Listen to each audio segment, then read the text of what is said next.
হবে কীর্তন, কীর্তনের পর শ্রীমদ্ ভাগবত পাঠ, শ্রীমদ্ ভাগবত পাঠের পরে আবার নৃত্য কীর্তন হবে। সকলে কাজে প্রার্থনা, সবাই আসবেন। বৈষ্ণবের পক্ষ থেকে গুরু বৈষ্ণব ভগবানের অপ্রাকৃত মহিমা শ্রবণ করবে। আগামীকালও সকাল 10টায় এই মঞ্চে হরিনাম সংকীর্তন ও শ্রীমদ্ ভাগবত পাঠ আয়োজন করা হয়েছে। আপনাদের সকলের প্রিয় কেশব মহারাজ আমাকে বলেছে আপনাদের সকলকে জানানোর জন্য। তাই কেশব মহারাজের থেকে আপনাদের সকলকে আমন্ত্রণ জানাই।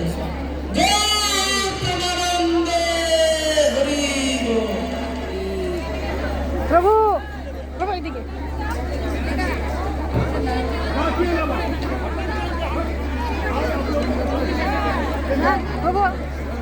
ভিডিওটি এই পর্যন্ত। ভালো লাগলে একটা লাইক করুন, শেয়ার করবেন। ধন্যবাদ।